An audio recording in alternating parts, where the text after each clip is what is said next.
찬송가 269장 그 참혹한 십자가의 269장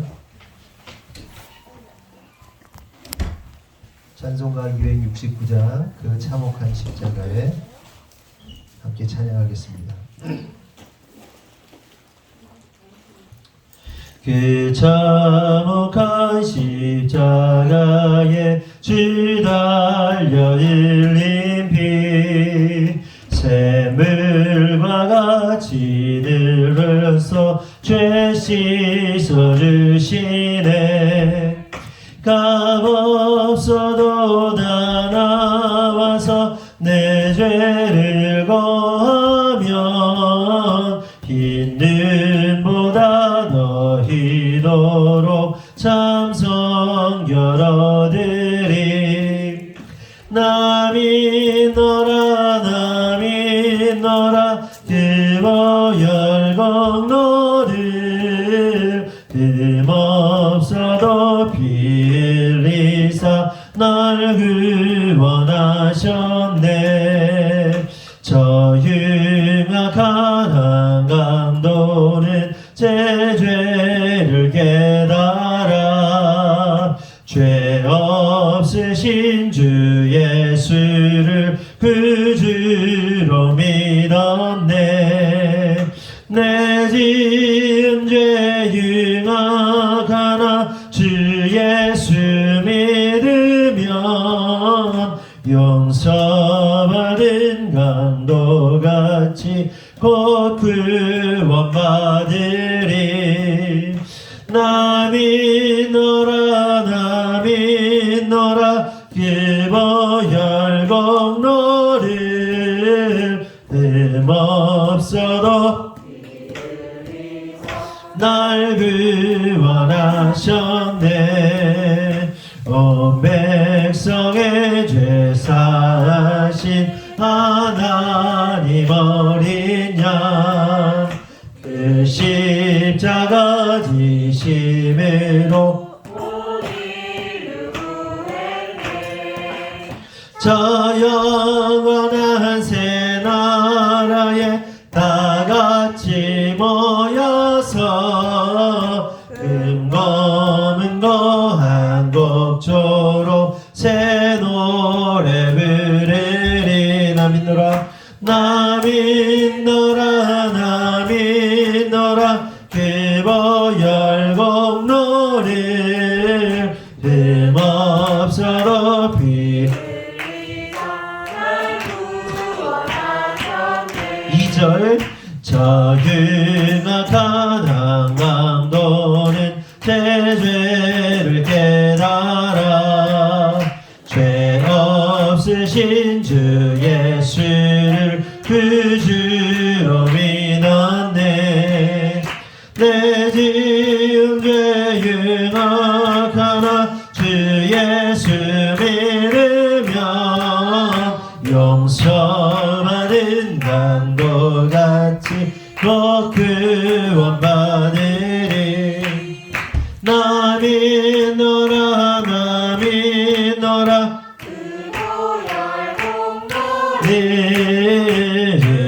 흠없어도 피 흘리사 날 구원하셨네.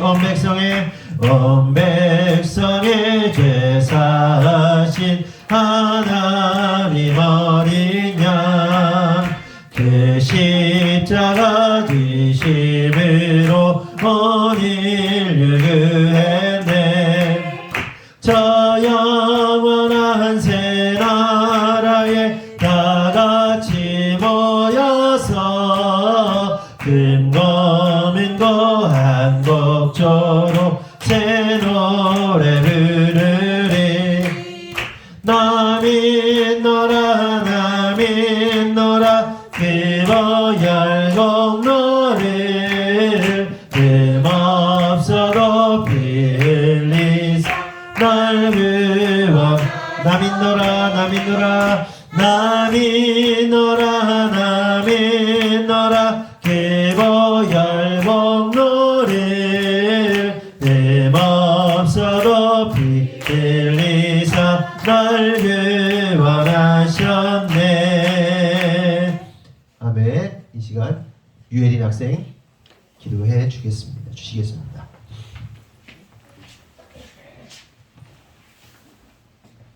주님 감사합니다. 이 자리에 나와 예배를 지키게 하심에 감사드립니다.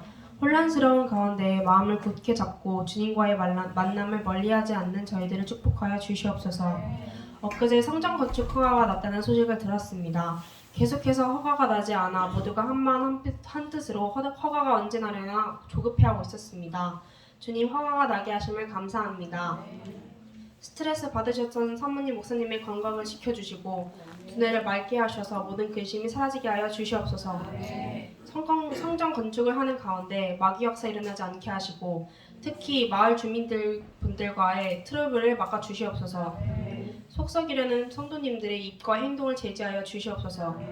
주님 성전 건축을 가로막는 자 있다면 이번 기회에 주님의 능력 확실히 보여주시옵소서.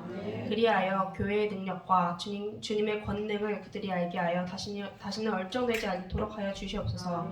성전 건축을 하는데 돈이 남아도는 주님의 놀라운 역사를 보여주시옵소서. 안 믿는 자들도 정말 주님이 있구나, 주님의 역사하심이 이렇게 위대하구나 라는 말이 그들의 입에서 끊임없이 나오게 하시고 이번 기회에 주님이 만나는 놀라운 일들이 일어나게 하여 주시옵소서. 헌금하고 싶어하는 자들에게 재정을 마음껏 푸시고 이 일로 말미암아 주님과의 관계를 회복하고 주님께 더 가까이 나아가는 천일권 교회 성도님들이 줄줄이 나오길 원합니다.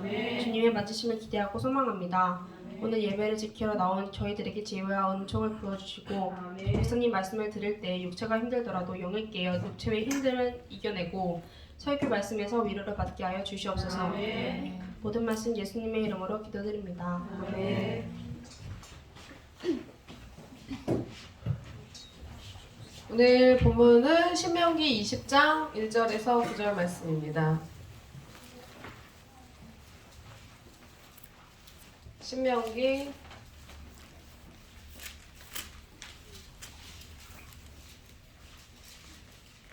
20장 1절에서 9절 찾으셨으면 교독하시겠습니다. 내가 나가서 적군과 싸우려 할 때에 말과 병거와 백성이 너보다 많음을 볼지라도 그들을 두려워하지 말라. 애굽 땅에서 너를 인도하여 내신 내 하나님 여호와께서 너와 함께 하시느니라.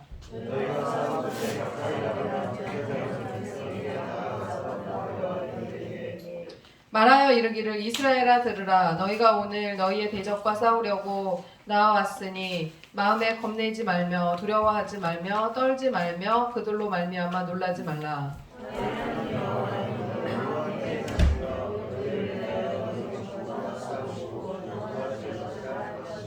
책임자들은 백성에게 말하여 이르기를 새 집을 건축하고 낙성식을 행하지 못한 자가 있느냐. 그는 집으로 돌아갈지니 전사하면 타인이 낙성식을 행할까 하노라.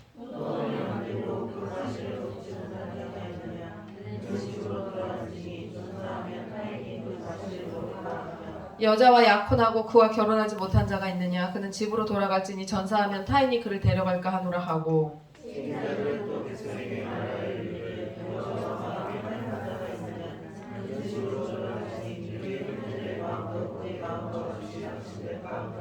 다같이 백성에게 이르기를 마친 후에 군대의 지휘관들을 세워 물을 거느리게 할지니라. 아멘. 물을 아까 이슬비가 받았는데 물 좀 갖다 주세요. 지금 이제 성경 통독 기간이어가지고 성경을 열심히 읽고 있는데 지금 이제 사사기 들어갑니다. 사사기를 들어가는데 이제 읽다가 보면 성경을 읽다 보면 매년 지금 한 3년째 성경 통독하고 있는 건가요? 지금 한 3독째 하고 있는 것 같은데 하나님의 말씀이 어떻게 임하냐면요. 성경을 읽다 보면 보이지 않던 어떤 구절들이 확 올 때가 있어요. 이런 구절이 성경에 있었어? 이런 식으로 그게 확 보여질 때가 있거든요. 왜 이게 안 보이다가 이 구절이 보이지? 그러니까 하나님이 그걸 통해서 알아채는 거예요. 하나님이 말씀으로 사인을 주시는 거구나 이렇게 알아채는 거거든요. 근데 이번에 이제 신명기를 읽는데 제가 너무 은혜가 되는 거예요. 그동안에 제가 이제 신명기를 굉장히 많이 읽었을 거 아니에요. 근데 그 읽는 동안, 이제까지 읽는 동안 느끼지 못했던 그런 감정들을 이번에 신명기를 읽으면서 굉장히 많이 느꼈는데 이 신명기의 배경을 이해하고 나서 읽으니까 그런 거가 이제 첫 번째가 있고요. 확실히 더 보이고 더 이게 뭔지를 알겠는 거죠. 그리고 또 세월이 흐른 만큼 또 제가 달라졌고 그런 차원에서 말씀은 그대로지만 이제 읽는 제가 변했으니까 그런 것들이 이제 있고. 근데 이 신명기가 우리가 성경을 신약과 구약으로 나누잖아요. 근데 구약을 반드시 읽어야 되는 이유 중에 하나가 뭐냐면 구약에는 우리가 그 하나님이 우리에게 주신 율법이 613개라는 거는 여러분들 하도 많이 들어서 알고 계실 겁니다.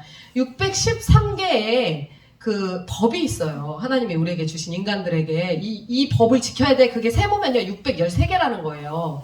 그래서 그 613개의 율법이 있는데 그 율법이 구약에 이제 다 기록이 돼 있고 신약에는 그 율법이 기록이 안 돼 있어요. 근데 어떻게 되는 거냐면 그 613개의 율법을 두 가지로 퉁쳐서 신약은 이제 나타내는 거거든요. 그 두 가지가 뭐죠? 내 이웃을 내 몸과 같이 사랑하고 마음을 다하고 뜻을 다하고 정성을 다해서 내 하나님 여호와를 사랑하고 내 이웃을 내 몸과 같이 사랑하라. 이거 두 가지. 하나님 사랑과 이웃 사랑으로 613개가 퉁쳐진 거예요. 근데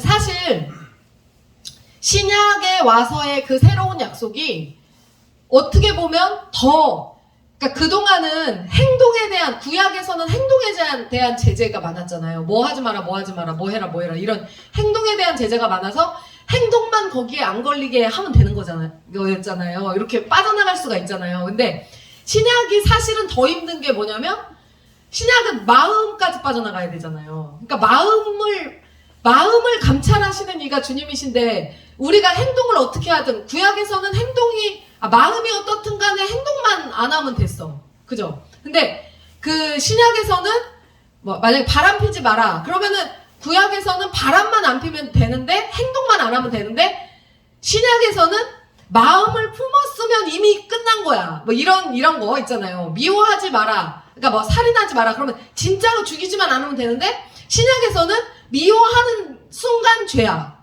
살인한 거야. 형제를 미워하는 순간 그게 살인이야. 살인죄랑 똑같이 되는 거니까 사실은 더 깊어지고 더 디테일해진 건데 우리가 그렇게 깊고 디테일하게 언약이 바뀐 거라는 신약에 와서 그렇게 바뀐 거라는 걸 인지를 못하고 인간들은 그냥 다 율법이 없어진 거라고 생각을 하죠. 이제 그러니까는 막무가내로 마구잡이로 살아가는 사람들이 더 많아진 거죠. 그래서 기독교인들이 그래서 욕을 더 먹잖아요. 저 따위로 산다 이러면서. 근데 그렇기 때문에 우리가 구약을 읽어야 되는 이유는 뭐냐면 그 하나님 사랑과 이웃 사랑에 대한 그 새로운 두 가지 약속에 대한 진의를 하나님의 진짜 진심이 뭔가가 구약의 율법에 613개의 율법에 보면은 나와 있는 거거든요. 그게. 그러니까 그 율법을 우리가 딸딸딸 외울 필요는 없지만 그 헌법 조항 그거를 외울 필요는 없지만 그냥 알기는 알아야 돼요. 하나님이 이런 것들을 정말 싫어하시는구나.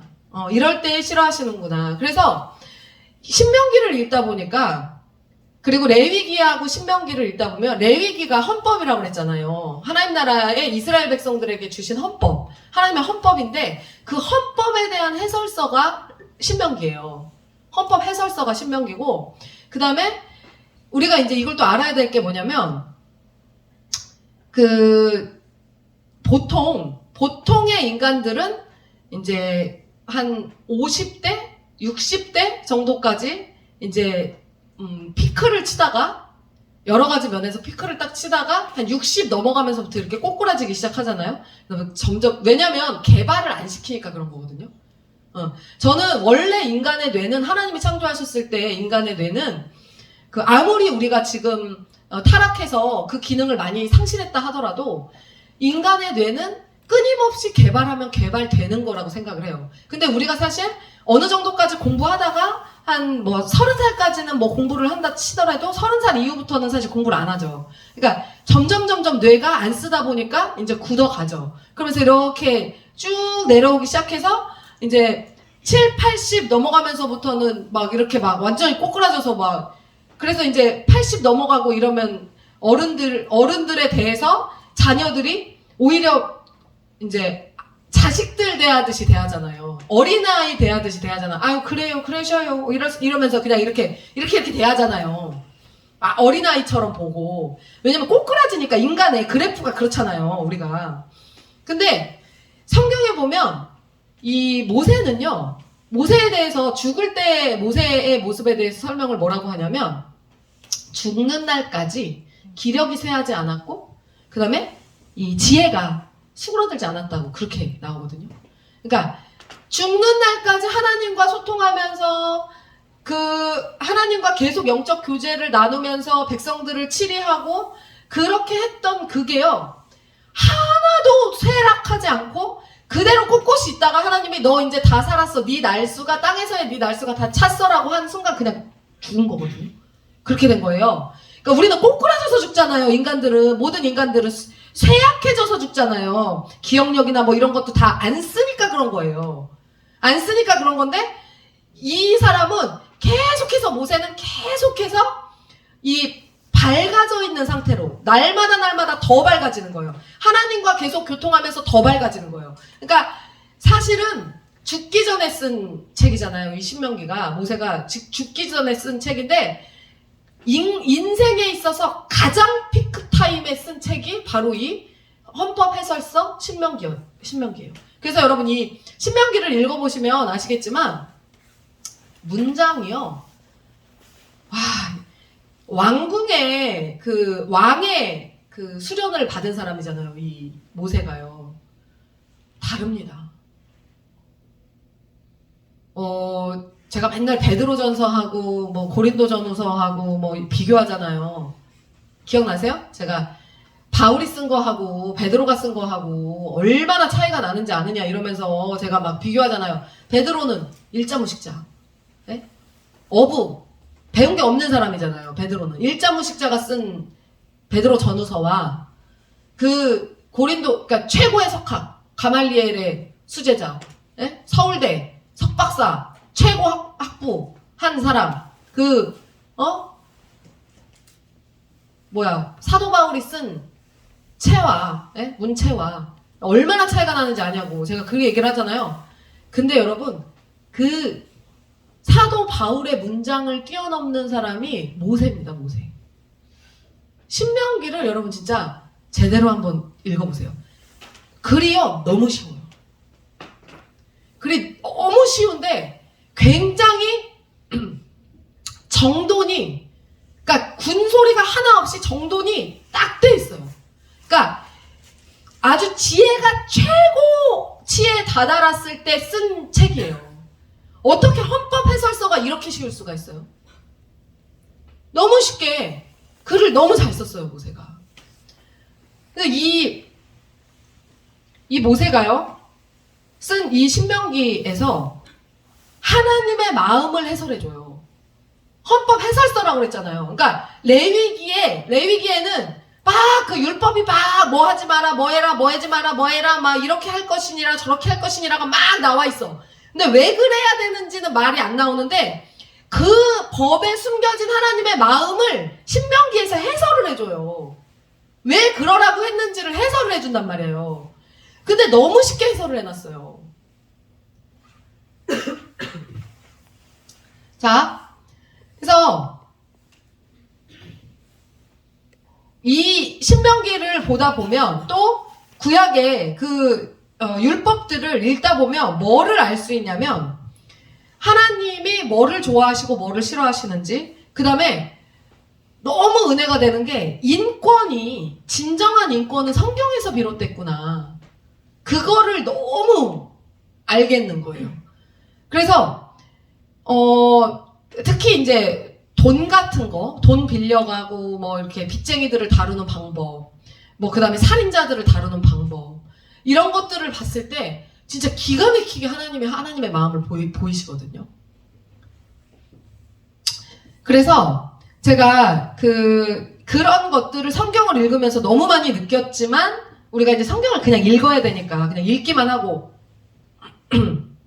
중간에 피드백을 전혀 못하고 그냥 읽기만 하고 마니까요. 네. 이 신명기를 읽으면서 하나님이 어떤 분이신지 알 수 있는 구절을 제가 소개를 하고 오늘 본문과 일맥상통하는 부분이 있는데 그 부분들을 이제 소개를 하면서 제가 여러분들에게 우리 하나님의 성품을 좀 알려드리려고 해요. 신명기 오늘은 이제 20장을 읽었는데 지금 본문은 신명기 24장에 나오는 말씀들을 제가 몇 가지 읽어드릴게요. 되게 쉬워요. 신명기 24장에 이런 구절이 나옵니다. 사람이 새로이 아내를 맞이하였으면 그를 군대로 보내지 말 것이요 아무 직무도 그에게 맡기지 말 것이며 그는 1년 동안 한가하게 집에 있으면서 그가 맞이한 아내를 즐겁게 할지니라. 이게 하나님의 법이에요. 너무 웃기죠? 야, 새로 결혼한 부부를 떼어놓지 마. 이거예요. 그리고 군대 보내지 마. 응? 군대를 보내지 말래. 나라를 지키는 게 얼마나 중요해요? 근데 군대를 보내지 말래, 걔를. 니네 공동체에서 그 애를 군대 보내지 말래. 그리고 뭐래요? 아무 직무도 맡기지 마. 니네 공동체에 아무 직무도 맡기지 말고 신혼을 즐기게 둬. 응? 방해하지 마, 그 두 사람. 그냥 그 남자 1년 동안 한가하게 집에 있으면서 목적이 뭐야? 그렇게 있는 목적이? 그가 맞이한 아내를 즐겁게 하게 하래요. 그러니까 부부가 사이좋은 게 하나님이 얼마나 기뻐하시는 건지 하나님의 이 마음을 알 수 있는 거예요. 부부가 사이좋게 살 수 있도록 방해하지 말라는 거야, 아무도. 응? 그러니까 여기서 보면 우리가 뭐를 알 수 있어요?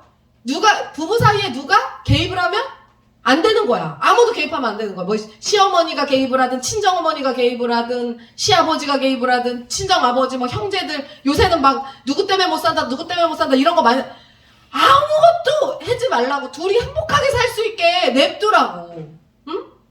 군대도 가지 말래. 군대도 보내지를 말래요. 또 사람이 맷돌이나 그 윗짝을 전당 잡지 말지니 이는 그 생명을 전당 잡음이니라. 그 사람이 어떻게든 빚을 아무리 지었어도 먹고 살 수 있게는 해줘라 이거야. 이게 진정한 인권 아니에요? 그 사람 먹고 살 수 있게 해줘야 되니까 맷돌 갖고 오면은 맷돌을 아예 갖고 가거나 맷돌 2개 중에 위에 거 가져오면 그거 어떻게 갈아서 그걸 먹냐고. 그러니까 그거 갖고 오지 말라는 거야. 그 사람 먹고 살아야 되니까. 이거 하나님이 이렇게 말씀하시는 거예요. 아무리 너에게 빚을 졌어도 그렇게 하지 말라는 거야. 박하게 그렇게 하지 말라는 거예요.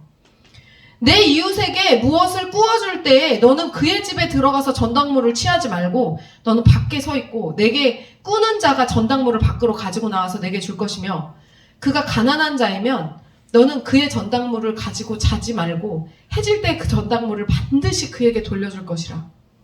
그리하면 그가 그 옷을 입고 자며 너를 위하여 축복하리니 그 일이 내 하나님 여호와 앞에서 내 공의로움이 되리라. 여러분 보세요. 내가 돈을 빌려주기로 했어. 어떤 사람을. 그러면 전당을 잡는 거에 대해서는 하나님이 허락을 하신 거예요. 담보 잡는 건 허락을 하셨어요. 근데 뭐래요? 네가 직접 그 집 가서 들고 나오지 말라는 거야. 왜 그럴까요?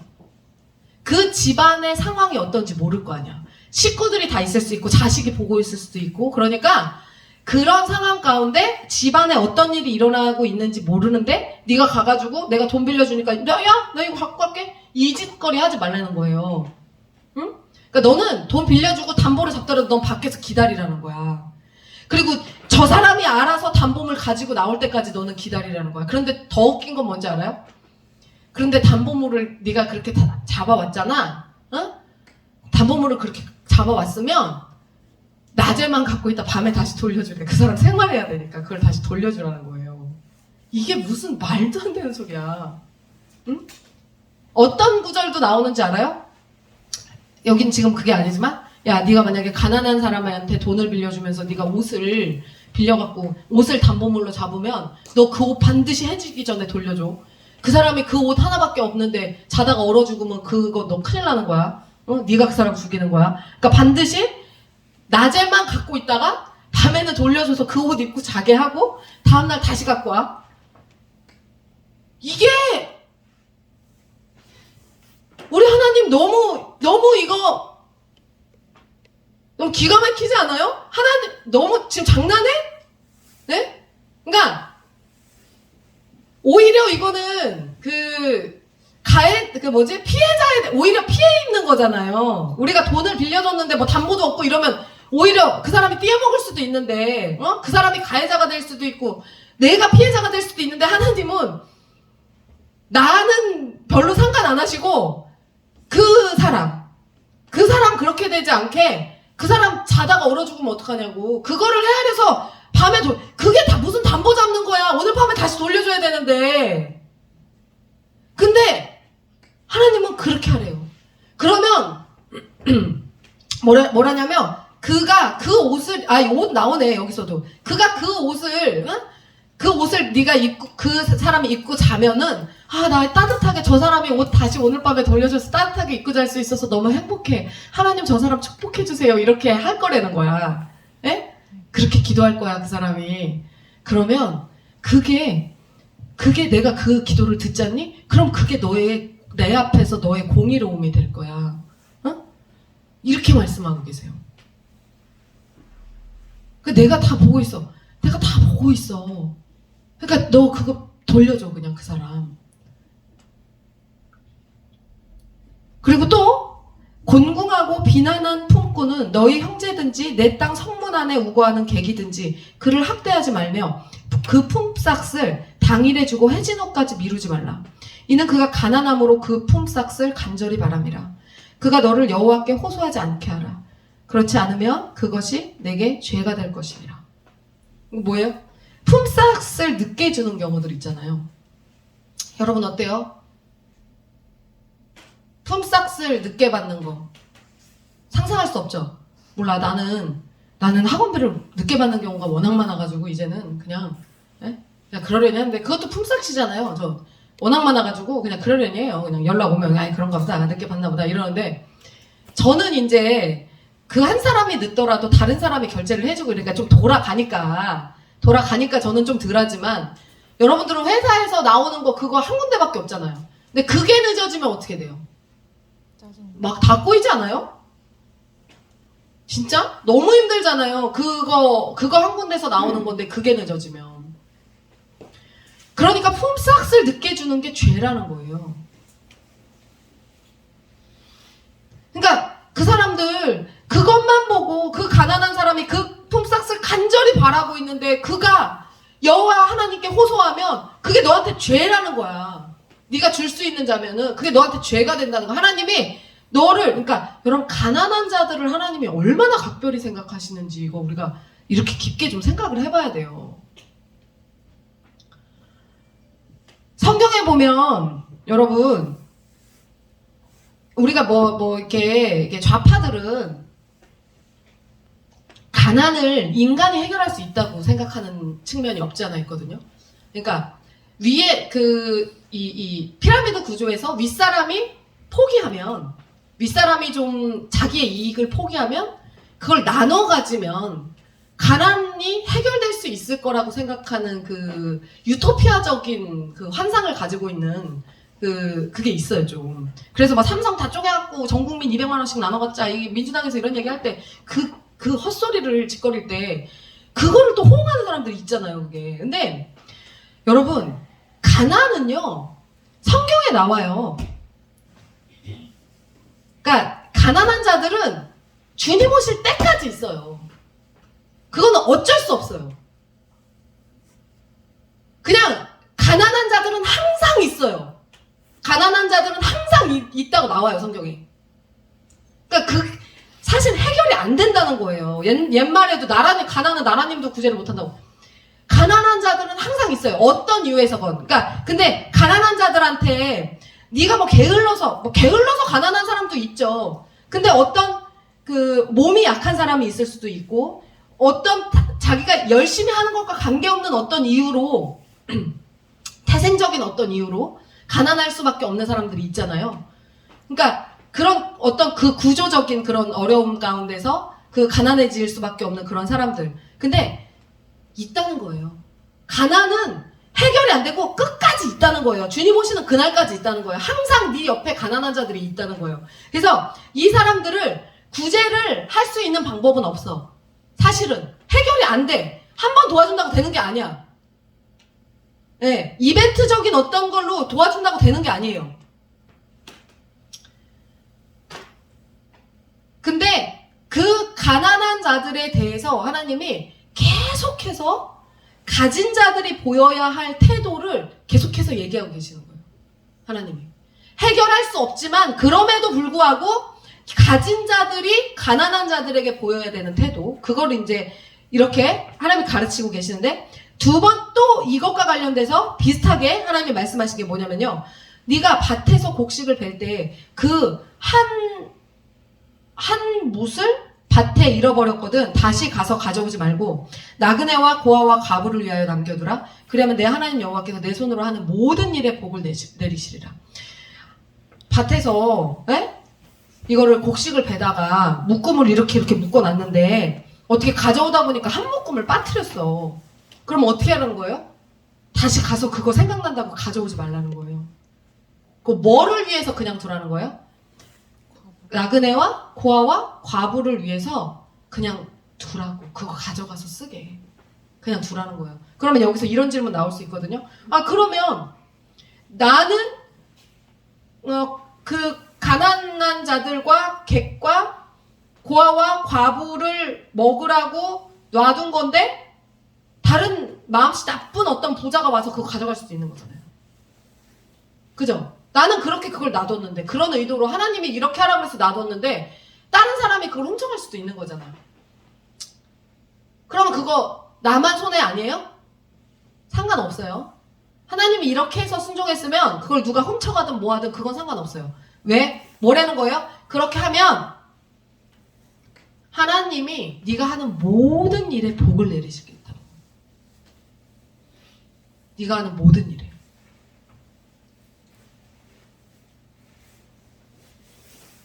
하나님이 그걸 하는, 네가 그걸 하는지 안 하든지를 살펴보겠다는 거예요. 그래서 한다. 그러면 절대 너가 남겨뒀지만 그게 너에게 손해가 되지 않도록 내가 그거를 채워주겠다는 얘기예요. 이거를 누가 알아줄까? 내가 이렇게 하는 거를 누가 알아줄까? 상관없다는 얘기예요. 하나님이 그걸 보시면 된다는 얘기예요.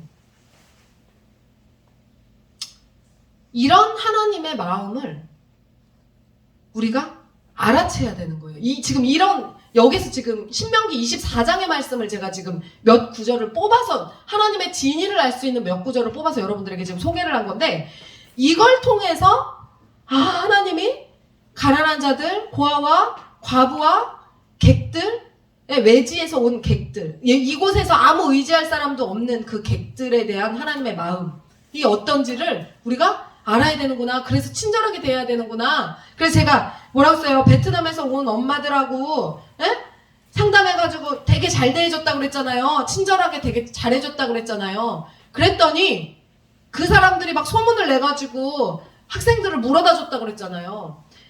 그 베트남에서 온 그 아이 엄마가 이번에는 한국인 학생을 물어다 줬어요. 한국인 학생을. 그 친구를 보고 한국인 학생이 등록을 했어요. 그러니까 제가 보면서 그 엄마랑 같이 어느 날 그 엄마랑 같이 왔더라고. 그래서 띵동띵동 눌러가지고 보니까 한국인 엄마인데 아이를 보내고 싶다고, 그 친구 오는 걸 보고 얘도 같이 보내고 싶다고 해서 그래서 등록해가지고 지금 아주 잘 다니고 있어요. 그러니까 그 사람들에 대해서 제가 선대했더니 하나님께서 그걸 그렇게 갚아주시는 거예요. 손해보지 않도록. 이런 하나님의 마음. 여러분, 이 하나님의 마음을 우리가 알아채면요, 여기에 복받는 비결이 숨어 있는 거거든요. 그러니까 우리가 사람이요, 이게 분명 있어요. 여러분이 그건 아셔야 돼요. 어른들이 옛날에 그런 얘기 많이 해요. 야, 저 집은 참 안 돼. 그냥 이렇게 살다 보면 여러분 그게 보입니다. 정말 저도 이런 얘기 하고 싶지 않은데 너무 좀 약간 무속적이어갖고 이런 얘기 하고 싶지 않은데 희한하게 어떤 집은요 보면 진짜 안 돼. 그렇게 안 되는 집들이 있어요. 아니 왜 저렇게까지 했는데 왜 이렇게 안 될까? 그렇게 희한하게 안 되는 집이 있어. 근데 여러분 어떤 집은요 안 될 건데도 잘 돼. 또 그런 집은 또 있어요.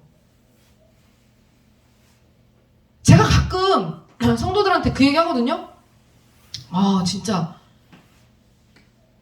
그 집은 진짜 안 돼. 어떻게 해도 안 돼. 그렇게 안 돼. 이게 여러분 무당들도 이런 얘기를 하더라고. 유튜브에 쇼츠에 보니까 무당들이 이런 얘기를 많이 하더라고요. 그래서 제가 무당들 하는 얘기 하는 것 같아서 좀 하기 싫었는데 근데 있어요 그런 집들이. 근데 거기 무당들은 뭐라고 얘기하는 줄 알아요? 무당들은 조상떡이다 라고 얘기해요. 조상의 덕이다. 근데 저는 그 말 일리 있다고 생각해요. 여러분 악과 덕은요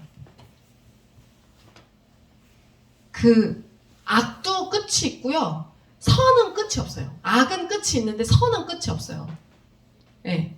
그래서 하나님이 그러니까 걔네들이요 하나님의 말씀 갖다 쓰는 건데 저주를 받으면 하나님이 저주를 어떻게 하시죠? 3, 4대까지 저주하시잖아요. 하나님이 3, 4대까지 저주하시는데 축복은 어떻게 하세요? 1000대까지 축복하시거든요. 하나님이. 내가 복을 내리는데 1000대까지 복을 내린다고 말씀하시고 내가 저주를 내리는데 그 아들에게 그 아들의 아들에게까지 3, 4대까지 이르게 한다고 그렇게 성경에 그렇게 나오거든요. 그러니까 그렇게 안 되는 집을 보면 무당들이 하는 얘기는 위의 조상들이 뭔가 사람을 죽였다거나 뭔가 사람을 너무나 억울하게 했다거나 나는 근데 그거 되게 공평한 일이라고 생각해. 그게 여러분 우리가 지금 살아가고 있는 우리가요 새끼가 있는 분들이라면 내 대가 끝이 아니라면 여러분이 하고 있는 어떤 행동 하나하나가 다 쌓여서 이 지구상에 어떤 영향력을 행사할 거라는 거는 상상도 못하죠.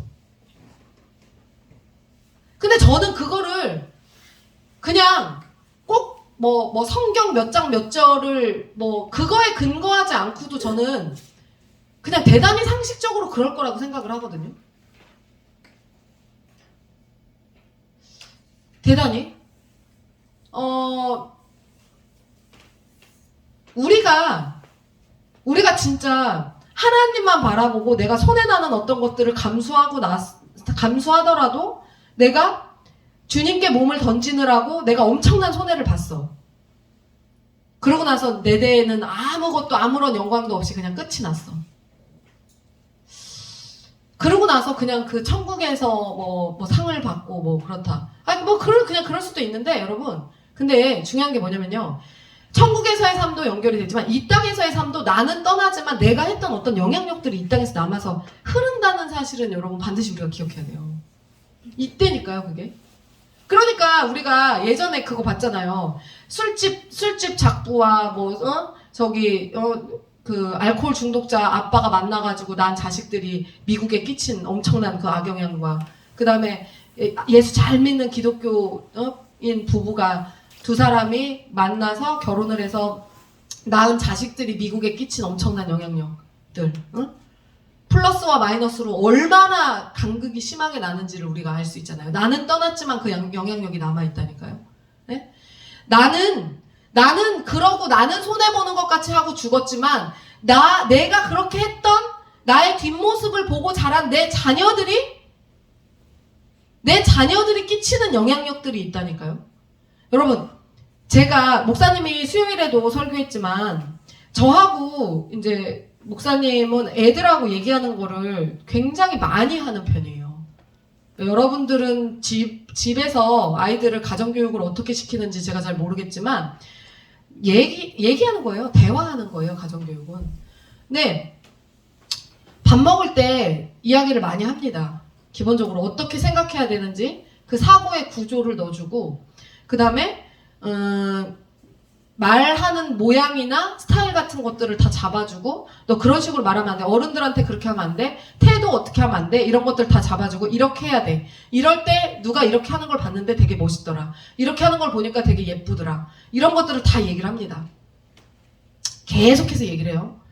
그러니까 되게 자주 했던 얘기들, 성경 이 지금 말씀을 통해서도 제가 많이 얘기하지만, 다른 사람이 행복한 이야기를 할 때 그거를 같이 받아주고 같이 축하해줘라, 이런 얘기 되게 많이 같이 했잖아요. 그러니까 이거를 휘민이가 친구들하고 같이 택시를 타고 다니거든요. 휘민이가 친구들하고 같이 해서 버스를 타도 시간이 이제 버스를 타고 오래 걸리니까 택시를 타가지고 한 뭐 2,000원 얼마씩 해갖고 뿜빠이 해가지고 내고 와요. 근데 풍세 살 때, 얘가 풍세 살 때였어? 아, 교회 오느라고 그런 거지. 교회 오느라고 중앙고에서 풍세로 이제 들어왔는데, 얘가 마지막에 내린 거죠. 그러니까 얘가 풍세니까 마지막에 이제 애들 다 뭐 세광 이런 데서 이제 세샘중 이런 데서 다 내리는데, 얘가 이제 마지막에 내리는데, 거기서 타고 오는 내내 할아버지가 그 얘기를 하셨대요. 자기 손주가 좋은 대학교 간 이야기를 하셨대요.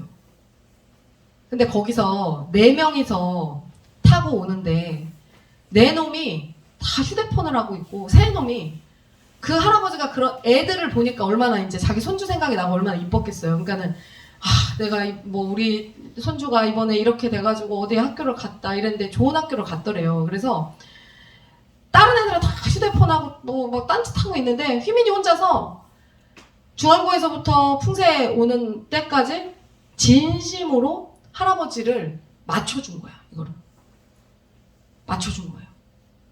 정말 와, 할아버지 진짜 자녀 교육을 잘 시키셨나 보라고 이러면서 엄청 친하게, 되게 좋은 학교 갔다고, 어떻게 그렇게 공부를 또 열심히 했고 막 그랬냐고 그러면서 엄청 칭찬을 해드린 거예요, 할아버지를. 할아버지가 기분이 너무 좋으니까, 너 그냥 내려라, 너 내지 마, 돈 내지 마. 거기서부터 오면 얼만데 돈 내지 말라 그래가지고 그냥 그래서 엄마 오늘 돈 안 내고 그냥 할아버지가 그냥 태워다 주셨어요. 그러니까 그러지. 여러분 어디 가가지고 뭐 서비스로 뭐 어디 뭐 돈가스 한 장 받아본 적 있어요? 식당 가가지고? 쟤는 왜 이렇게 자주 받는지 모르겠어. 근데 제가 물어봤거든요. 너 뭐 하니? 가서? 그분들 앞에 가서 뭐 하니? 안 해요. 근데 그냥 식당에 가서 뭘 하지 않는데, 진짜 아무것도 안 해? 아니 밥만 먹는데 얘는 왜 서비스로 뭐가 나오지? 왜 나오는 거야? 난 이해가 안 가요. 왜 얼마나 웃기냐면, 제가 사진을 찍은 거야. 거기다가 떡갈비 위에다가요, 떡갈비가 여러분 한 장이 얼마짜리냐? 그거 시켜야지 나오는 거잖아, 떡갈비가. 그래도 한 최소 5, 6천 원 하지 않아요? 7, 8천 원 하지 않아요? 거기에 그 배달 서빙해주는 형이 거기다가 머스터드 소스로 화팅 이렇게 썼어. 화팅 써가지고 얘한테 먹으라고 갖다 준 거예요. 저녁을 사 먹으니까 항상 다니던 학원이 불당동으로 이제 이사를 갔는데, 그 전에 용안마을에 있던 학원이었거든요. 그 용안마을에 가면은 거기서 이제 밥을 먹고 학원으로 올라갔는데, 이사 가고 나서 얘가 어느 날 엄마 거기로 원래 데리러 가던 데로 데리러 오라는 거예요. 그 학원으로, 전에 학원으로. 그래서 왜? 그랬더니 식당 아주머니한테 인사해야 된다는 거예요. 그래가지고 식당 아주머니한테 인사하러 간다고 불당동에 있다가 식당 아주머니한테 인사하고, 우리는 얘를 글로 태워가지고, 아니 나는 이해가 안 가는 거야. 아니 식당 아주머니 볼 것도 아닌데 왜 가서 그거를 뭘 인사를 하고 오지? 근데 얘는 아줌마 너무 저 밥 자기가 사 먹은 거긴 하지만 저 밥 챙겨주셔서 너무 감사하다고 그 인사를 하러 갔던 거예요. 누가 시킨 것도 아닌데 지가 인사하러 가서 인사하고, 그리고 열심히 하라고, 그 아줌마가 이제 그렇게 열심히 하라고 해가지고 그렇게 하고서는 인사하고 오고. 그러니까 저는 그래요. 사랑받을 거라고 생각해요. 얘가 사회에 나가면.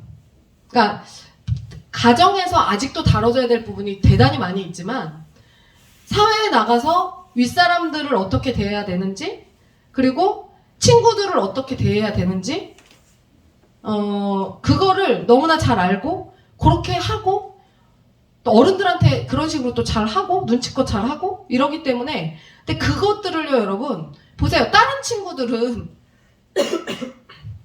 그 할아버지가 이 아이들을 보면서 너무 예뻐서 자기 손주 얘기를 했을 때 그걸 공감해가지고 막 박수 치면서 함께 기뻐하는 친구들이 아무도 없었다 그랬잖아요. 듣지도 않았대요.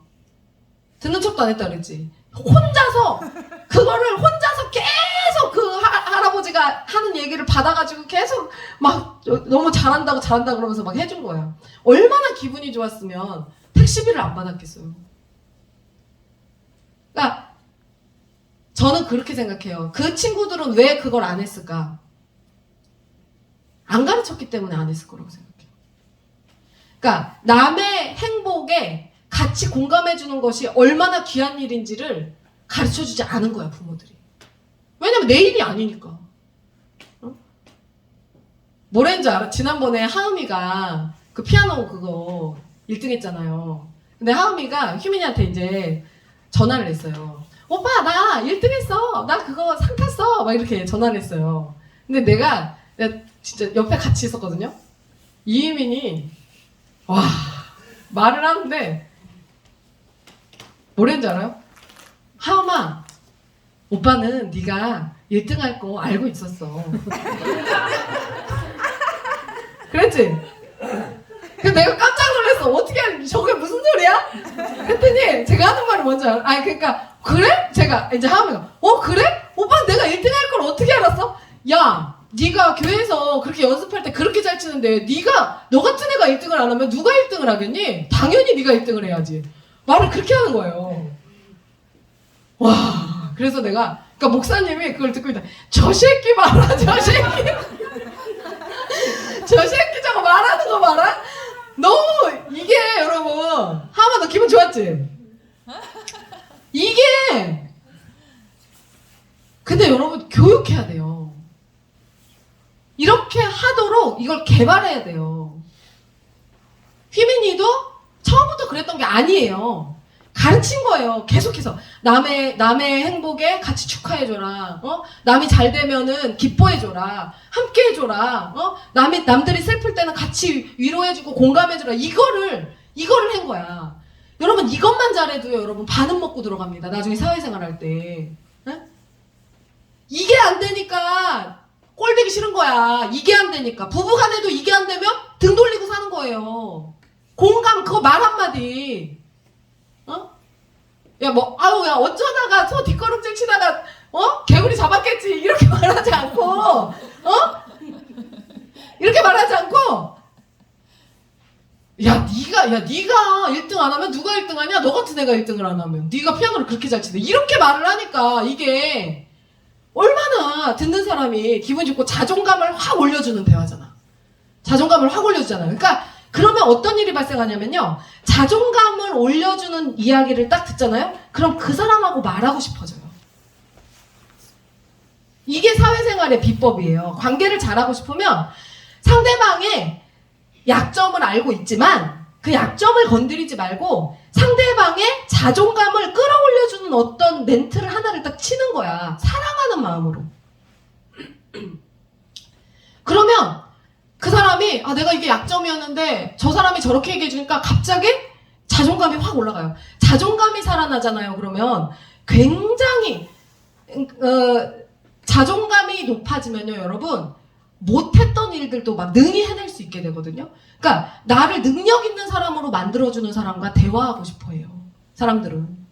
근데 공감하지 못하고 말 제대로 말벗에 믿게 하고 무슨 말을 하든지 시비를 걸고 내 약점을 후벼 파고 이런 사람하고 2번만 대화해봐. 2번만. 3번째는 만나고 싶어 하지도 않아요. 꼬라지도 보기 싫어요. 그렇게 되는 거예요. 이거를 여러분 이제 이거를 배워야 되는데 이게 어디로부터 나온 성품이에요? 하나님의 성품이에요. 이 성품이 장착이 돼 있으면 여러분 사회생활이 굉장히 편해집니다. 이 성품이 장착돼 있으면. 그러니까 의도적으로 공감하는 거예요. 의도적으로 공감해 주는 거라고. 의도적으로.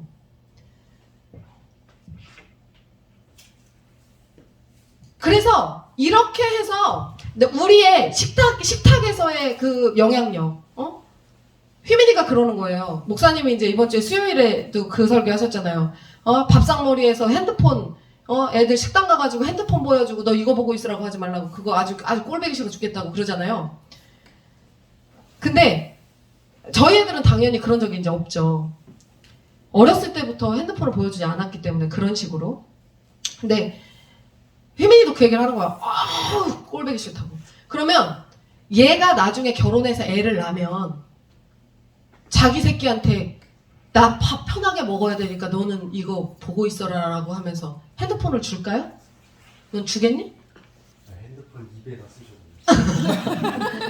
만약에 네 부인이 이거를 몰라서 네 자식한테 그걸 보여주고 있으면 넌 어떻게 하겠어? 보여주지 말라 그러겠지. 하지 말라 하겠지. 이게 영향력이에요. 나는 죽어도, 내가 죽어도, 나랑 목사님은 죽어서 없어져도 쟤한테 끼친 영향력이 흘러갈 거고, 제가 자기 아내에게 그 영향력을 흘려줄 거고, 이렇게 되는 거예요. 이렇게 흘러가는 거예요. 그래서 우리가 그 주님의 뜻을 계속해서 영향력을 끼치면서 그 영향력으로 영원히 살아가는 거예요. 우리 밑에 다음 세대 이렇게 다음 세대까지 쭉. 그러니까 여러분의 지금 작은 어떤 나비의 날갯짓과 같은 어떤 그런 영향력들에 대해서 여러분이 스스로 과소평가하지 마세요. 엄청 중요합니다. 휘민이 현비가 둘 다 제 카드를 가지고 다니거든요. 엄카를 가지고 다니는 거죠. 휘민이는 밥을 먹어야 되고 이제 돈을 계속해서 이제 써야 될 일이 중간중간에 있으니까. 그런데 한비는 이제 현금을 줬을 때 조금 함부로 쓰는 경향이 없지 않아 있었어요. 그래갖고 뒤어지게 혼내고 나서 이제 제 카드를 갖고 가서 이제 굉장히 소심하게 써요. 이제 그러니까 그거를 배운 거지. 그걸 이제 배운 욕을 진짜 진짜 뒤어지게 쳐먹고 나서 너 인생 망하고 싶어? 돈 뭐 얼마 더 썼다고, 몇천 원 더 썼다고, 뭐 네 인생 망하고 싶어? 돈 이따위로 쓰면 되겠어? 막 그러면서 막 까인 다음에 한 3-4번 미친 듯이 까인 다음에 그 다음부터는 결제되는 거 보면 뭐 1,500원, 1,700원 이런 식으로 이제 결제가 되더라고요. 그래서 엄마 카드를 가지고 가지만 돈을 아껴 써야 된다는 걸 알아요, 스스로. 둘 다. 그래서 그거에 대해서 애들이 제가 아이들한테 카드를 주고 네가 알아서 써라고 해도 될 정도로 아이들이 소비가 잡혔어요. 그러니까 제가 그랬잖아요. 어렸을 때 아이들 지갑이 커지면 안 된다고, 주머니가 커지면 안 된다고. 근데 그거를 애들이 잘 오랫동안 한 20년 가까이를 그거를 계속 했으니까 애들이 그 안에서 자기가 써야 되는 범위가 어떤 건지 알아서 거기서 잘 써요.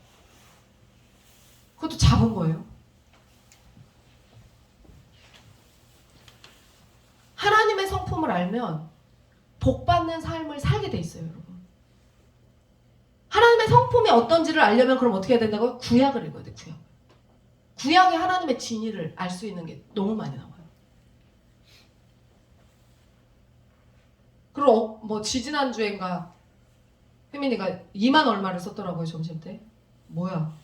근데 전화가 왔어. 엄마, 동생들이랑 같이 밥을 먹으러 갔는데 도저히 거기서 더치페이를 못 하겠더래.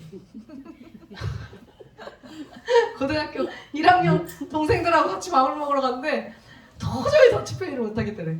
그래서 그 동생들이 누구냐면 그 희망전 원장님 아들, 또 그 친구의 뭐 목사님 아들 막 이래요. 그러니까 자기가 거기서 도저히 더치페이를 못 하겠어서 그냥 엄마 나중에 니들이 돌아가면서 살아 이렇게 하고서는 자기가 냈대. 그래서 오늘 좀 돈이 나왔는데 그냥 그렇게 알고 계시라고. 그러고서 이제 문자가 전화가 왔더라고요. 그래서 이 새끼 돈 쓸 줄 아네. 제가 이제 그 생각을 했어요.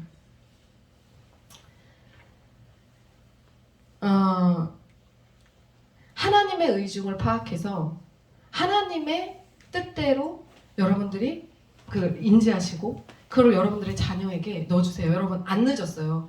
한비도 지금껏 뭐 1월 달까지 2월 달까지도 저한테 돈 쓰는 걸로 개욕을 먹었잖아요. 그러니까 지금은 여러분의 자녀들이 욕을 많이 먹어야 되는 때입니다. 욕을.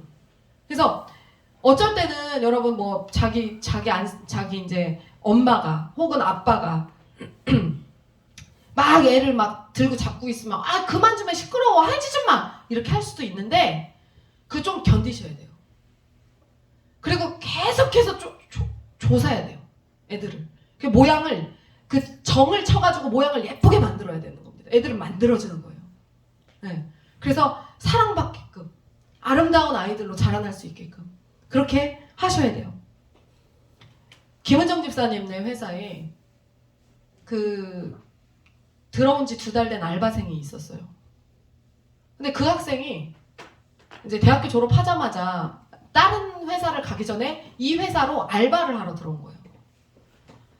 그래서 자기가 소개를 할 때 아 제가 지금 잠깐 알바를 하고 있는데 곧 저는 이제 저기가 붙으면 다른 회사가 붙으면 저는 이직을 할 겁니다라고 이제 그렇게 소개를 하고 들어왔는데 이 사람이 너무 성실하더라는 거예요. 이 젊은 애가 대학을 갓 졸업했으니까 한 27, 8 됐겠죠. 군대 갔다 왔으니까. 근데 너무 성실하고 뭐 김은정 사람이 조금이라도 무거운 거 들라치면 누님? 아유 들지 마세요. 이러면서 가가지고 막 그거 막 들어갖고 막 번쩍번쩍 들어서 막 옮기고 막 이러지 마시라고 막 이러면서 막 그거를 막 다 해준 거야. 그리고 일을 얼마나 잘하는지 그러니까 이거 메모지 갖고 다니면서 적고 이게 아니 알바라 그냥 갈 사람이에요. 막 메모지 들고 다니면서 적고 막 이게 그겁니까? 막 그러면서 막 2달 만에 정직원 됐대요. 2달 만에. 자리가 하나가 비었는데 바로 뽑아갖고 갔대요. 기록 아니에요? 기록적인 거 아니에요? 2달 만에 어떻게 정직원이 돼요? 그러니까 보는 눈은 똑같은 거예요. 여러분 그러니까 어느 학교 나왔는지도 모르겠어 그 학생이. 근데 여러분 지금 얘네들이 살아갈 시대는요 이 멀쩡한 정신을 가진 애들이 점점 없어져요. 점점 없어진다니까. 그러니까 일머리 조금 있고 예의 바르고 매너 좋고 그러면 서로 데리고 가려고 한단 말이야. 정상적인 두뇌를 갖고 있는 애들이 별로 없기 때문에 맨날 이것만 쳐봐가지고 MZ세대에 막 조금 위에서 조금만 얘기하면 꼰대 라떼 어쩌고 막 그러면서 막 지랄 발광을 떨잖아요. 그걸 들어야 되는데 휘민이가 맨날 저한테 꼰대라고 막 그러는데 엄청난 꼰대죠. 저는 엄청난 꼰대예요 여러분.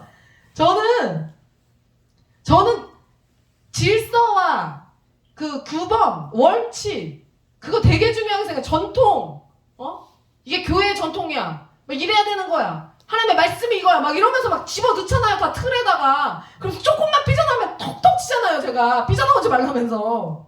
응? 엄청난 꼰대죠. 근데 지금 애들은 어때요? 막 너무 막 나와 있으니까 이거 조금만 누르면 막 왜 우리 새끼 눌러요 막 이러잖아요. 응? 부모도 같이 그러잖아. 근데 우리는 그런 거 얄짤없잖아요. 그냥 막 다 빡빡 깎아버리잖아. 그냥 막 이 틀 안에만 들어가 있으라고 나오지 마 이러면서 막 엄청난 꼰대지. 근데 우리 애들이요 여러분 이런 시대 가운데 진짜 가능성 있어요. 더 정상적인 애들이었기 때문에. 휘민이한테 아침에 가면서 그랬어. 야 진짜 너는 예수 믿지. 그리고 만약에 그냥 학교 어쨌든 대학교 뭐 그냥 가고 예수 믿지. 너 가서 이제 뭐 술 배우지 말고 담배 배우지 말고 정상적인 사고를 하고 어른들한테 잘하고 동료들한테 잘하고. 야 그러면 여자들 줄 서겠다 야. 제가 그랬어요. 일단 예수 믿는 애들이 젊은 남자들이 별로 없으니까 넌 여자들이 줄 서겠다 야. 얼마나 좋냐? 너 진짜 똑바로 살아야 돼. 너 제대로 살아야 돼. 그렇게 얘기했거든요. 되게 중요해요. 그 하나님의 의중은요. 근데 여러분 대단히 상식적입니다. 무리스럽지 않아요. 우리 하나님은 안 되는 걸 막 되게 하는 스타일이 아니에요. 하나님의 그 어마어마한 법궤를 만드는 여러분, 우리가 이제 조금 오버스럽게 생각을 하면 우리 하나님이 그 법궤를 만드는 나무를 막 100년에 한 번 나오는 꽃피는 그런 나무를 어렵게 구해갖고 산 꼭대기 막 저기 어디로 막 가가지고 막 거기 그 산 꼭대기에만 사는 어떤 나무를 갖다가 막 베가지고 막 거기를 올라가려면 막 뭐 히말라야 같은 곳이어서 막 올라가다가 막 죽고 막 그 어렵게 갖고 온 막 그 귀한 나무로다가 이거를 지어야 될 것 같잖아요, 법궤를. 근데 하나님 그렇게 하지 않으시고 그냥 그 들판에 널려 있는 그거 나무, 아카시아 나무 그거 갖다가 지어가지고. 우리 하나님 그런 대단히 상식적인 분이시라니까요, 여러분. 하나님의 요구가요, 하나님의 의중이요, 막 꼬여 있고 막 힘들고 막 해석해야 되고 그렇지 않아요. 우리 하나님은요, 강한 자한테 강하고 약한 자한테 약해요. 가난한 자 배려하게 하고요, 약한 자들 얘네들 어떻게 도와줄까? 우리 하나님 그런 분이에요. 그러니까 저는 여러분이 정말 위로가 되셨으면 좋겠는 게 뭐냐면 하나님을 향한 여러분들의 헌신들 있잖아요. 그거 때로는 내가 막 안 풀리는 것 같고 안 되는 것 같고 이게 과연 끝이 있을까? 막 언제까지 막 이걸 해야 될까?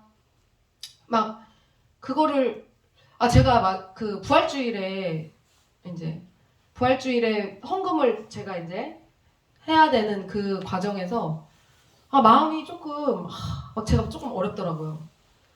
네, 막 건축 헌금 막 엄청나게 해놓고 나서 부활절 헌금 조금만 하면 되는데 좀 그 어떤 마음인지 아시겠어요? 좀 엄청나게 해놓고 나서 끝이 없네 이게 막 이러면서 그 약간 살짝 그런 마음이 드는 거예요, 제가. 그래서 와, 사람이 진짜 이렇구나. 제가 막 그 마음에 그런 생각을 했는데, 그런 과정 가운데 하나님, 여러분들도 그럴 수 있거든요. 막 힘들고 아프고 여러분들이 지금까지 했던 그런 헌신들이 언제 끝이 있을까? 막 이게 언제까지 막 노후도 준비해야 되고 뭣도 해야 되고 막 이게 뭐 어떻게 해야 되지? 근데 하나님은요, 하나님의 성품을 이해하고 그 성품대로 살아가려고 노력하는 자들을 절대로 외면하지 않으세요.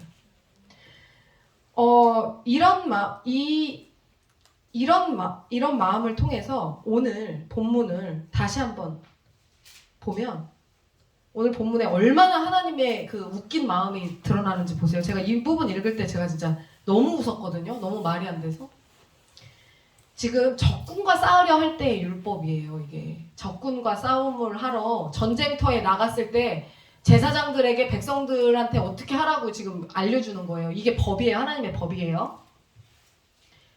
내가 나가서 적군과 싸우려 할 때 말과 병거와 백성이 너보다 많음을 볼지라도 그들을 두려워하지 말라. 애굽 땅에서 너를 인도하여 내신 내 하나님께서 너와 함께 하시느니라. 두려워하지 말라 이거예요. 너희가 싸울 곳에 가까이 가면 제사장은 백성에게 나와서 고하여 그들에게 이르되, 자, 막 싸움을 하러 전쟁터를 향해서 막 갈 거 아니에요. 이스라엘 백성들과 제사장들과 장군들이랑 막 갈 거 아니에요. 그 전쟁터에 가까이 갔을 때 제사장들이 나와서 백성들, 그 싸우러 온 남자 백성들한테 나가서 말하래. 뭐라고 말하냐면, 이스라엘아 들으라. 너희가 오늘 너희의 대적과 싸우려고 나왔으니 마음에 겁내지 말고 두려워하지 말고 떨지 말고 그들을 말미암아 놀라지 말라. 너희 하나님 여호와는 너희와 함께 행하시며 너희를 위하여 너희 적군과 싸우시고 구원하실 것이라. 이렇게 말하래. 선포하래요. 이거는 당연히 해야지. 뿜뿜 해줘야죠. 그러면 나 지금 무서워 죽겠다 지금. 지금 우리 싸우러 나가야 되는데 지금 죽겠다 지금. 저기 막 군사들이랑 병거들 봐라 막 미치겠다. 이렇게 얘기하면 되겠어요? 당연히 하나님이 함께 하신다 이러면서 막 선동을 해야지. 여기까지는 괜찮아. 근데 뒤에 말이 웃겨 죽겠어요. 계속해서 책임자들은 백성에게 말하여 이르기를, 자 여러분 주목! 이 중에 새 집을 건축하고 낙성식을 행하지 못한 자가 있습니까? 손 들 거 아니야. 나 새 집을 지었는데 지금 낙성식을 못했습니다. 그러면 자 지금 손 든 이분들은 집으로 가세요. 왜? 여기서 잘못하다가 죽으면 낙성식을 다른 사람이 할 거 아니에요. 그럼 얼마나 억울해요. 그러니까 가세요. 그래도 되나? 가세요. 하나님이 싸우실 겁니다. 가세요. 갑니다. 이제 집 지어놓은 몇 사람이 가. 집으로 돌아가는 거예요. 전쟁을 해야 되는데.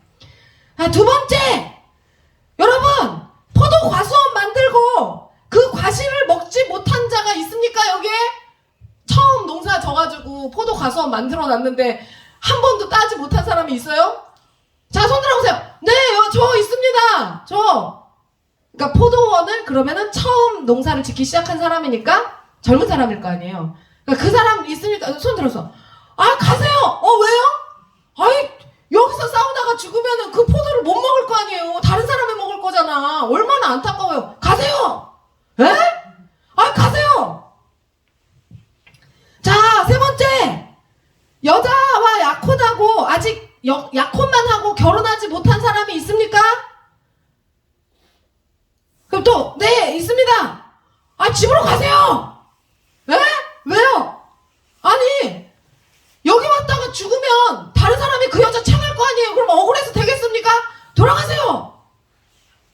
아까 뭐라 그랬어? 아까 군대 보내지 말라 그랬잖아. 결혼한 사람 군대 보내지. 1년 동안 그냥 둘이 꽁냥꽁냥하게 내비둬 이랬잖아. 가세요. 돌려보내. 마지막이 미쳐. 책임자들은 또 백성에게 말하여 이르기를 두려워서, 자 여러분, 지금 전쟁하러 나갈 건데 두려워서 마음이 허약한 자가 있습니까? 지금 무서운 사람 있어요? 네, 저 무섭습니다. 가세요. 두려워서 마음이 허락한 자 있으면 손 들으래. 가래. 제가 이 부분을 읽는데 웃음이 터져가지고 이 부분에서 여러분, 전쟁을 누가 해요 그러면? 두려워서 마음이 허약한 자가 있으면 그냥 가래. 여러분, 하나님의 마음이 느껴지지 않아요? 그러니까 하나님의 백성을 향한, 그러니까 내가 출전할 거라고 마음먹은 그 전쟁 가운데 하나님이 어떻게 임하시는지가 너무 느껴지지 않아요? 네? 그러니까 여러분, 우리가 중요한 게 뭐냐면 우리가 출전해야 되는 그 전쟁에 우리가 출전하는 게 아니라 하나님이 여러분을 대신해서 싸우시게 해야 되는 게 포인트예요. 그러면 하나님이 뭐래요? 야, 네 마음이 두려워? 야, 너 가. 내가 대신 싸울게. 야, 너 포도원 해놓고 너 아직 포도를 한 번도 따먹지 못했어? 야, 돌아가. 너 그거 먹어야지. 너 결혼했는데, 너 약혼했는데 그 약혼하고 나서 그 아내와 즐기지 못해서 야, 너 돌아가. 여기 와서 죽으면 어떡해? 와, 이런 하나님이십니다. 우리 하나님이. 예? 여러분, 이런 하나님이에요. 여러분이 믿는 신이 이렇게 좋은 신이라고요. 이렇게 좋은 신을 우리가 믿고 있는 거예요. 그러니 하나님이 목숨 걸고 싸워주시겠다는 거야. 그러면 하나님이 싸우면 어떻게 돼요? 이기는 거야, 그냥. 그러니까 너의 삶에 대신해서 내가 등판할게. 그래서 내가 대신 싸울게. 그러니까 그냥 가. 그러고 나서 그러면 왜요? 왜 가라고 하죠? 저 무서운데 왜 가야 돼요? 야, 너가 그렇게 두려운데 그럼 네가 두려움을 옆에 사람한테 발설하면 그 사람도 두려워질 거 아니야? 그러니까 돌아가. 그냥 내가 대신해서 싸울 거니까 옆 사람도 두려워지면 안 되니까 담대하게 싸울 수 있도록 내가 등판할 거니까 정 무서운 사람은 가야 돼. 그러니까 보내시는 거예요. 그러고 나서 다 갈 사람들 간 다음에 전열을 정비해서 싸우러 나가라는 거예요. 너무 우리 하나님의 사랑, 그 하나님의 진이 너무 멋있는 신이잖아요. 우리 하나님이. 결과적으로 여러분 누가 남겠어요, 그러면? 근데 하나님이 이 말씀을 하시면서 전제하신 게 뭐예요? 내가 싸운다. 내가 한다.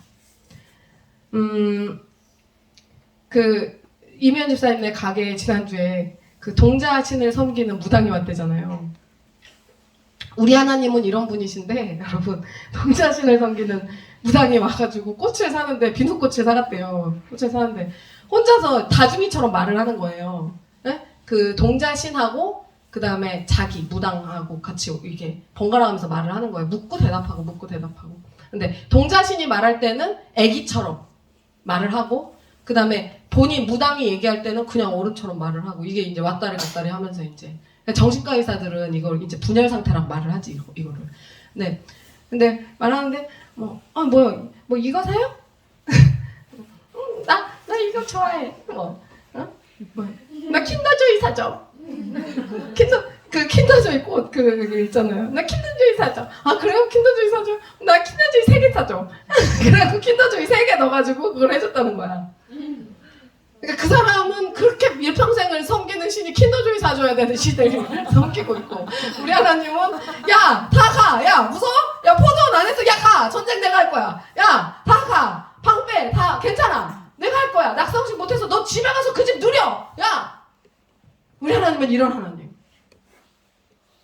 나 킨더조이 3개 먹으러 간다. 킨더조이 동생 뭘 물으러 가요 거기를. 킨더조이 먹는 신한테 뭘 물으러 가냐고. 전쟁에서 하나님은 야 다 방 빼라. 야 내가 싸울게. 이런 하나님. 나 킨더조이 사줘.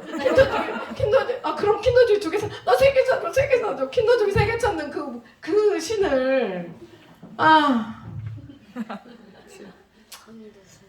전쟁통에 싸우기 위해 차출되어 나온 병사들에 대해서 야 전쟁에서 뭐 승리해야 돼 그게 아니라 처음에 그 애들을 이제 보내면서 하는 말이 이게 너무나 말 같지도 않은 이유로 다 집에 보내잖아요. 응? 그 병사들의 마음부터 돌보시는 그 하나님. 이 전쟁의 승패는 하나님이 이제 싸우실 거니까 참전하실 거니까. 근데 그 병사들의 마음부터 돌보시는 하나님.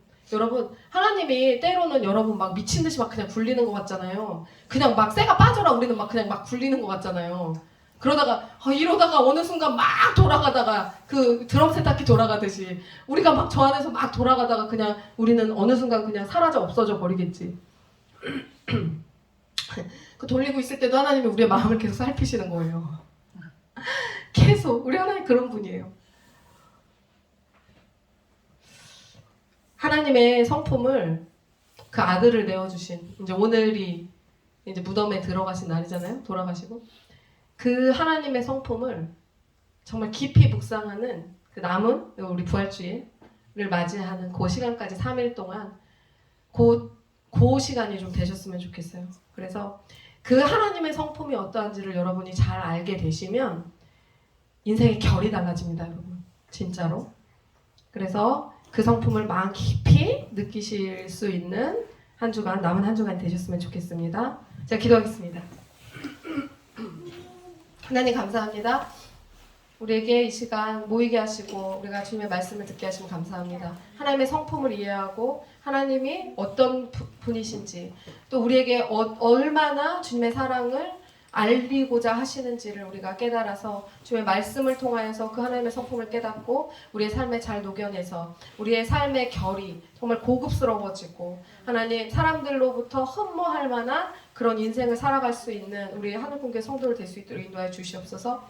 이후의 시간들 또 교회를 다시 꾸미고 재정비하는 데 있어서 주님께서 함께 하시고 우리가 힘들지만 정말 독수리 날개쳐 올라가듯 하나님 우리에게 힘을 주셔서 주를 앙모하는 자는 정말 올라갈 수 있는 그 힘을 우리에게 허락하여 주시옵소서. 하나님 피곤하고 힘들지만 하나님 우리에게 새 힘 주셔서 우리가 오늘도 주님을 위해서 또 달리겠습니다. 하나님 축복하시고 기억하여 주시옵소서. 함께 하실 것을 믿사오며 모든 말씀 예수 그리스도의 이름으로 감사하며 기도드리옵나이다. 아멘. 지금 어떻게 할지를 좀 결정을 해야 우리가 잠깐만요. 다솜 집사님은 지성수 권사님 다솜 집사